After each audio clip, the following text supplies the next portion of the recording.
He did not finish, and stooping, he picked up a little copper box, all oxidized, which lay in a corner of the hut. That box was opened, and a morsel of paper fell from it, on which Dick Sand read these few words: Assassinated, robbed by my guide Negoro 3D December 1871, here 120 miles from the coast, Dingo, with me. S. Vernon. The note told everything. Samuel Vernon set out with his dog, Dingo, to explore the center of Africa, guided by Negoro. The money which he carried had excited the wretch's cupidity, and he resolved to take possession of it. The French traveler, arrived at this point of the Congo's banks, had established his camp in this hut. There he was mortally wounded, robbed, abandoned. The murder accomplished, no doubt Negoro took to flight, and it was then that he fell into the hands of the Portuguese. Recognized as one of the traitor Alvaz's agents, conducted to St. Paul de Londa, he was condemned to finish his days in one of the penitentiaries of the colony. We know that he succeeded in escaping, in reaching New Zealand, and how he embarked on the Pilgrim, to the misfortune of those who had taken passage on it. But what happened after the crime? Nothing but what was easy to understand. The unfortunate Vernon, before dying, had evidently had time to write the note which, with the date and the motive of the assassination, gave the name of the assassin. This note he had shut up in that box where, doubtless, the stolen money was, and, in a last effort, his bloody finger had traced like an epitaph the initials of his name. Before those two red letters, Dingo must have remained for many days. He had learned to know them. He could no longer forget them. Then, returned to the coast, the dog had been picked up by the captain of the Waldeck, and finally, on board the Pilgrim, found itself again with Negoro. During this time, the bones of the traveler were whitening in the depths of this lost forest of Central Africa, and he no longer lived except in the remembrance of his dog. Yes, such must have been the way the events had happened. As Dick Sand and Hercules prepared to give a Christian burial to the remains of Samuel Yernon, Dingo, this time giving a howl of rage, dashed out of the hut. Almost at once, horrible cries were heard at a short distance. Evidently, a man was struggling with the powerful animal. Hercules did what Dingo had done. In his turn, he sprang out of the hut, and Dick Sand, Mrs. Weldon, Jack, Benedict, following his steps, saw him throw himself on a man, who fell to the ground, held at the neck by the dog's formidable teeth. It was Negoro. In going to the mouth of the Zaire, so as to embark for America, this rascal, leaving his escort behind, had come to the very place where he had assassinated the traveler who had trusted himself to him. But there was a reason for it, and all understood it when they perceived some handfuls of French gold, which glittered in a recently dug hole at the foot of a tree. So it was evident that after the murder, and before falling into the hands of the Portuguese, Negoro had hidden the product of his crime, with the intention of returning some day to get it. He was going to take possession of this gold when Dingo scented him and sprang at his throat. The wretch, surprised, had drawn his cutlass and struck the dog at the moment when Hercules threw himself on him, crying, "Ah, villain, I am going to strangle you at last." There was nothing more to do. The Portuguese gave no sign of life, struck, it may be said, by divine justice, and on the very spot where the crime had been committed. But the faithful dog had received a mortal blow, and dragging itself to the hut, it came to die there, where Samuel Vernon had died.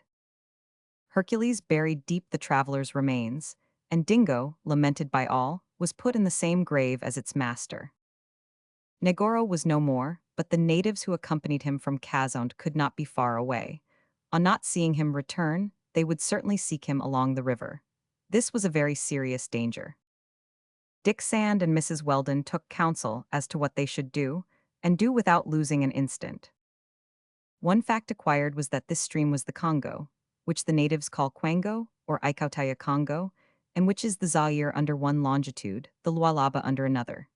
It was indeed that great artery of Central Africa, to which the heroic Stanley has given the glorious name of Livingstone, but which the geographers should perhaps replace by his own. But if there was no longer any doubt that this was the Congo, the French traveler's note indicated that its mouth was still 120 miles from this point, and unfortunately at this place it was no longer navigable. High falls, very likely the falls of Entamo, forbid the descent of any boat. Thus it was necessary to follow one or the other bank, at least to a point below the cataracts, either 1 or 2 miles, when they could make a raft and trust themselves again to the current.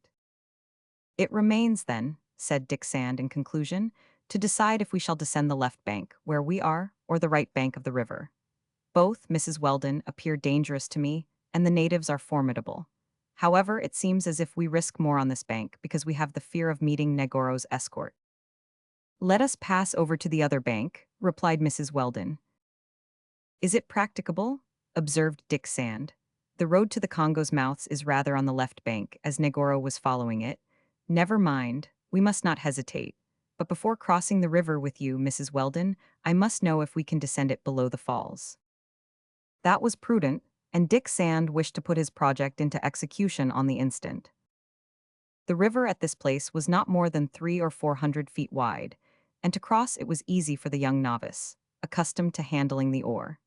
Mrs. Weldon, Jack, and Cousin Benedict would remain under Hercules's care till his return. These arrangements made, Dick Sand was going to set out when Mrs. Weldon said to him, "You do not fear being carried away by the falls, Dick?" "No, Mrs. Weldon, I shall cross 400 feet above." "But on the other bank?" "I shall not land if I see the least danger." "Take your gun." "Yes, but do not be uneasy about me." "Perhaps it would be better for us not to separate, Dick," added Mrs. Weldon, as if urged by some presentiment.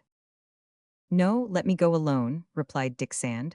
"I must act for the security of all. Before 1 hour I shall be back. Watch well, Hercules."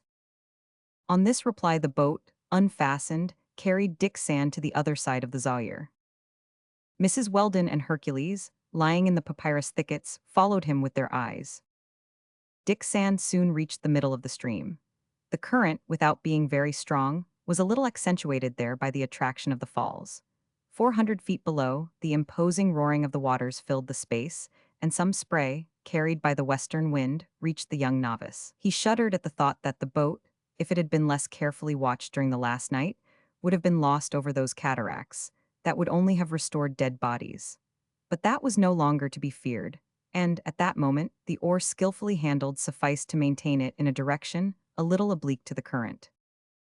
A quarter of an hour after, Dick Sand had reached the opposite shore and was preparing to spring on the bank. At that moment cries were heard, and 10 natives rushed on the mass of plants that still hid the boat. They were the cannibals from the lake village. For 8 days they had followed the right bank of the river. Under that thatch, which was torn by the stakes of their village, they had discovered the fugitives, that is to say, a sure prey for them, because the barrier of the falls would sooner or later oblige those unfortunate ones to land on one or the other side of the river. Dick Sand saw that he was lost, but he asked himself if the sacrifice of his life might not save his companions. Master of himself, standing in the front of the boat, his gun pointed, he held the cannibals in check. Meanwhile, they snatched away the thatch, under which they expected to find other victims. When they saw that the young novice alone had fallen into their hands, they betrayed their disappointment by frightful cries. A boy of 15 among 10. But then one of those natives stood up, his arm stretched toward the left bank, and pointed to Mrs. Weldon and her companions, who, having seen all and not knowing what to do, had just climbed up the bank. Dick Sand, not even dreaming of himself, waited for an inspiration from heaven that might save them. The boat was going to be pushed out into the stream. The cannibals were going to cross the river. They did not budge before the gun aimed at them, knowing the effect of firearms. But one of them had seized the oar. He managed it like a man who knew how to use it, and the boat crossed the river obliquely. Soon it was not more than 100 feet from the left bank. "Flee," cried Dick Sand to Mrs. Weldon. "Flee." Neither Mrs. Weldon nor Hercules stirred. One would say that their feet were fastened to the ground. Flee, besides, what good would it do? In less than an hour they would fall into the hands of the cannibals. Dick Sand understood it. But then, that supreme inspiration which he asked from heaven was sent him. He saw the possibility of saving all those whom he loved by making the sacrifice of his own life. He did not hesitate to do it. "May God protect them," murmured he, "and in his infinite goodness may he have pity on me." At the same instant Dick Sand pointed his gun at the native who was steering the boat, and the oar, broken by a ball, flew into fragments. The cannibals gave a cry of terror. In fact, the boat, no longer directed by the oar, went with the stream. The current bore it along with increasing swiftness, and, in a few moments, it was only 100 feet from the falls. Mrs. Weldon and Hercules understood all. Dick Sand attempted to save them by precipitating the cannibals with himself into the abyss. Little Jack and his mother, kneeling on the bank, sent him a last farewell. Hercules's powerless hand was stretched out to him. At that moment the natives, wishing to gain the left bank by swimming, threw themselves out of the boat, which they capsized. Dick Sand had lost none of his coolness in the presence of the death which menaced him. A last thought then came to him. It was that this boat, even because it was floating keel upward, might serve to save him. In fact, two dangers were to be feared when Dick Sand should be going over the cataract: asphyxia by the water and asphyxia by the air. Now, this overturned hull was like a box, in which he might perhaps keep his head out of the water, at the same time that he would be sheltered from the exterior air, which would certainly have stifled him in the rapidity of his fall. In these conditions, it seems that a man would have some chance of escaping the double asphyxia, even in descending the cataracts of a Niagara. Dick Sand saw all that like lightning. By a last instinct, he clung to the seat which united the two sides of the boat, and, his head out of the water, under the capsized hull, he felt the irresistible current carrying him away, and the almost perpendicular fall taking place. The boat sank into the abyss hollowed out by the waters at the foot of the cataract, and, after plunging deep, returned to the surface of the river. Dick Sand, a good swimmer, understood that his safety now depended on the vigor of his arms.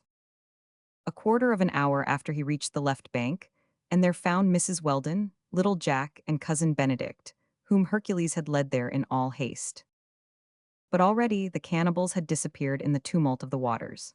They, whom the capsized boat had not protected, had ceased to live even before reaching the last depths of the abyss, and their bodies were going to be torn to pieces on those sharp rocks on which the undercurrent of the stream dashed itself. Chapter 20. Conclusion. 2 days after, the 20th of July, Mrs. Weldon and her companions met a caravan going toward Mboma, at the mouth of the Congo. These were not slave merchants, but honest Portuguese traders, who dealt in ivory. They made the fugitives welcome, and the latter part of the journey was accomplished under more agreeable conditions. The meeting with this caravan was really a blessing from heaven. Dick Sand would never have been able to descend the Zaire on a raft. From the falls of Entamo, as far as Yalala, the stream was a succession of rapids and cataracts. Stanley counted 72, and no boat could undertake to pass them. It was at the mouth of the Congo that the intrepid traveler, 4 years later, fought the last of the 32 combats which he waged with the natives. Lower down, in the cataracts of Mbolo, he escaped death by a miracle. On the 11th of August, Mrs. Weldon, Dick Sand, Jack, Hercules, and cousin Benedict arrived at Mboma. Messrs. Viega and Harrison received them with generous hospitality. A steamer was about sailing for the Isthmus of Panama. Mrs. Weldon and her companions took passage in it and happily reached the American coast. A dispatch sent to San Francisco informed Mr. Weldon of the unlooked-for return of his wife and his child. He had vainly searched for tidings of them at every place where he thought the Pilgrim might have been wrecked. Finally, on the 25th of August, the survivors of the shipwreck reached the capital of California. Ah, if old Tom and his companions had only been with them. What shall we say of Dick Sand and of Hercules? One became the son, the other the friend of the family. James Weldon knew how much he owed to the young novice, how much to the brave black. He was happy, and it was fortunate for him that Negoro had not reached him, for he would have paid the ransom of his wife and child with his whole fortune. He would have started for the African coast, and once there, who can tell to what dangers, to what treachery, he would have been exposed. A single word about cousin Benedict. The very day of his arrival, the worthy savant, after having shaken hands with Mr. Weldon, shut himself up in his study and set to work, as if finishing a sentence interrupted the day before. He meditated an enormous work on the hexapods benedictus, one of the desiderata of entomological science. There, in his study, lined with insects, cousin Benedict's first action was to find a microscope and a pair of glasses. Great heaven! What a cry of despair he uttered the first time he used them to study the single specimen furnished by the African entomology. The hexapods benedictus was not a hexapode, it was a common spider, and if it had but 6 legs instead of 8, it was simply because the 2 front legs were missing. And if they were missing, these 2 legs, it was because, in taking it, Hercules had, unfortunately, broken them off. Now, this mutilation reduced the pretended hexapods benedictus to the condition of an invalid, and placed it in the most ordinary class of spiders, a fact which Cousin Benedict's nearsightedness had prevented him from discovering sooner. It gave him a fit of sickness, from which, however, he happily recovered. 3 years after, little Jack was 8 years old, and Dick Sand made him repeat his lessons, while working faithfully at his own studies. In fact, hardly was he at home when, realizing how ignorant he was, he had commenced to study with a kind of remorse, like a man who, for want of knowledge, finds himself unequal to his task. Yes, he often repeated, if on board of the Pilgrim I had known all that a sailor should know, what misfortunes we would have escaped. Thus spoke Dick Sand. At the age of 18, he finished with distinction his hydrographical studies, and, honored with a brevet by special favor, he took command of one of Mr. Weldon's vessels. See what the little orphan, rescued on the beach at Sandy Hook, had obtained by his work and conduct.